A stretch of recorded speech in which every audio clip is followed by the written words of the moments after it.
তো বন্ধুরা, আজকে আমি একটু তাড়াতাড়ি এসেছি, সেটাই আজকে তোমাদের সাথে শেয়ার করব। আজকে আমার বাবার অনেক শরীর খারাপ। আমার দাদা কাল রাতে ফোন করে জানালো যে বাবার অনেক শরীর খারাপ, ওই জন্য একটু তাড়াতাড়ি ঘুম থেকে উঠে এই ঘরের সামনে একটু জল ছিটিয়ে দিচ্ছি, সকালবেলা তো সেই জন্য। তারপরে ঘুম থেকে উঠে এই ফ্রেশ হতে আসলাম। ফ্রেশ হয়ে নিয়ে, কারণ কি বলতো, একটা সংসারে অনেক তো কাজ থাকে, তাই তাও লেট হয়ে গেছে উঠতে, কারণ বাবার খবরটা শুনলাম, শুতেও অনেক লেট হয়ে গেছে।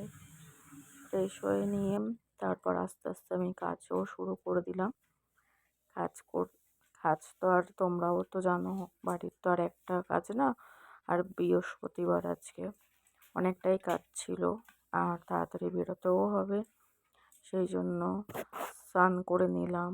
স্নান করে এই পুজো দিতে বসে গেলাম, কারণ বৃহস্পতিবারের পুজো জানোই তো অনেকটা বেশি লেট হয়, তাই পুজোটা কমপ্লিট করলাম। আর আমার ছেলেও নেই, ছেলে একটু বাইরে গেছে প্রোগ্রামের জন্য, তাই আমাকে দিতে হলো।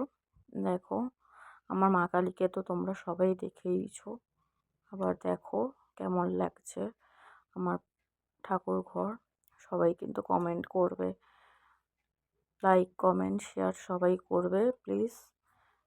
আর এই পুজো কমপ্লিট আমার হয়ে গেল, আমি রেডি হয়ে নিলাম, বাবাকে দেখতে যাব, রওনা দিলাম।